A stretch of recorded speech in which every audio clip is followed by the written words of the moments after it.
Hello, I wanted to make a video on the advanced French variation, on the principles of it. There are some videos already available on YouTube and you might want to look at them. I found that many of them have part of the principles listed in them, but maybe not in the best way. I'm gonna try to list the principles and how to develop your pieces on the black side. I'm going to talk about the black side and talking about why I like to talk about the French defense. I used to play it every time with black. Even with d4 I would play e6 hoping that white would go for French defense, and the variation that I particularly liked on the French is the advanced variation. And I think that is the same thing with all the French players, that the first variation they learn is by playing e5, the advanced variation, and they will grow to like it more and more.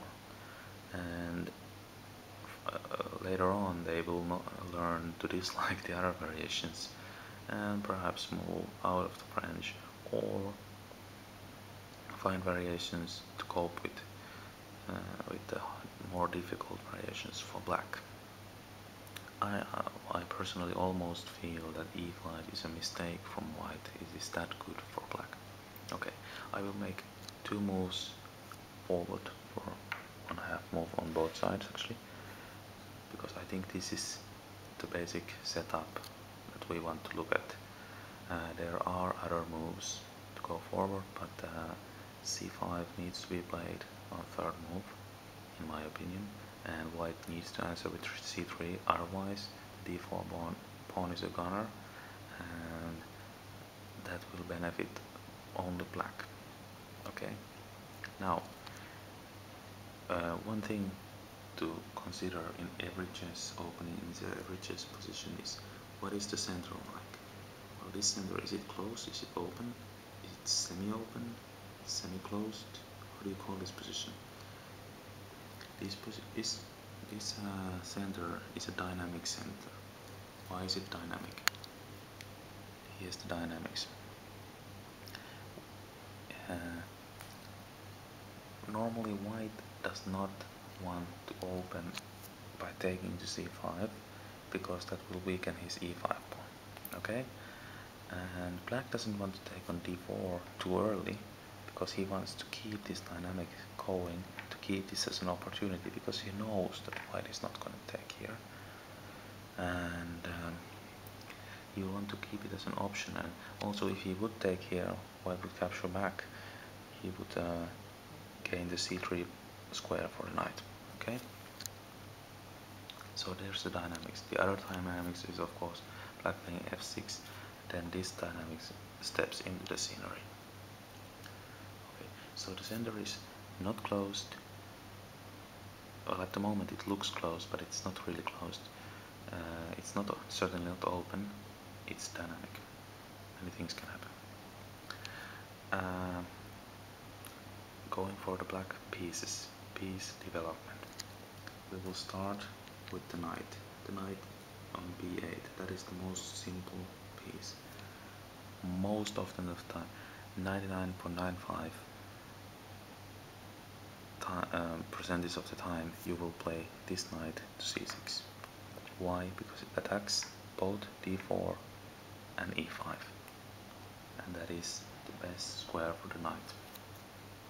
Having said that, you will have to play it, of course, after you have played c5.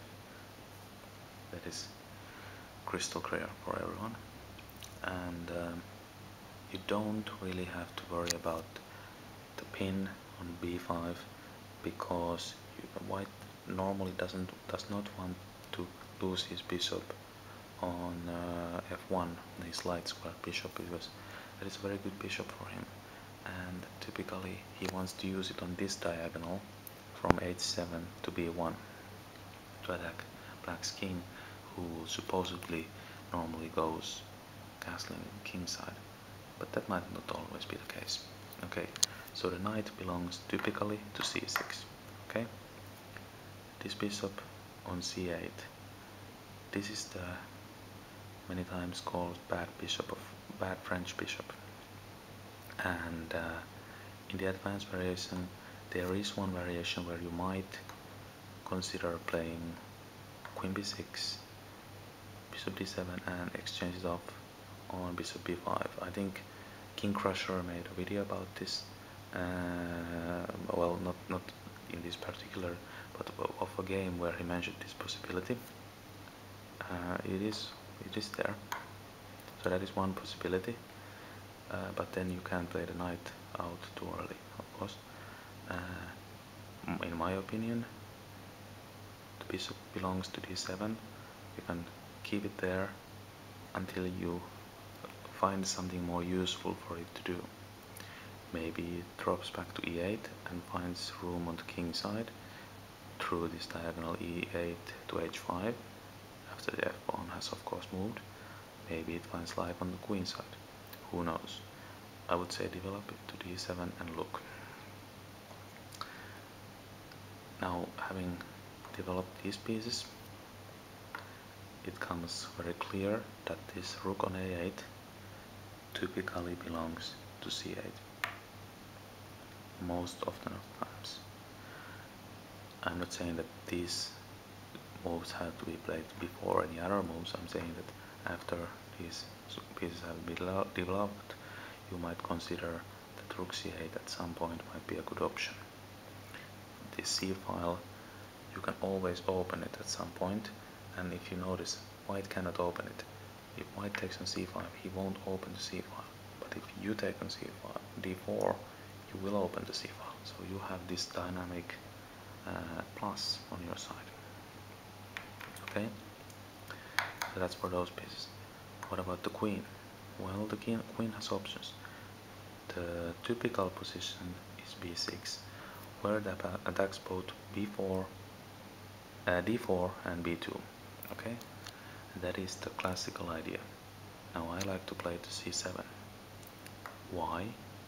Simply because I add pressure to e5, and at some point as I play f6, I will have one more attacker on e5. Now white typically cannot play f4 because he has already planted knight f3 in, so maybe he has to play the bishop out to f4. Well, then at some point he will realize that he can't take on f6, so he might consider that his bishop has to drop to g3, and then you might consider using another move to play your bishop, queen to b6 and attack on the queen side after the bishop has dislocated itself to g3. So that is something to consider. But of course, if the bishop doesn't come and white just exchanges on g6, well then your queen has a file, or a diagonal rather, all the way to h2, so you might use it to attack white's king. So that's something to consider. Okay, moving on, that's for the queen. Next thing, piece to consider, I would consider this bishop. This bishop, you want to maintain this bishop. Don't exchange it too early without gaining some real benefit. Okay, most of the time it belongs to e7, but this bishop is not meant to be developed too early, because sometimes maybe you want to exchange first, and then the option of coming to b4 with the bishop might be a good idea. And also, if you play f6 early, it is exchanged, maybe g7 even comes as an option, or maybe you just want to keep it on f8 to support the knight coming to h6 after this exchange has happened. Okay, so it belongs typically to e7, but don't develop it too early. The knight on g8, it has options. Typically it's developed to h6, where you don't really have to worry about it being exchanged off. Now I'm running out of time, so I will continue on the next clip, next part.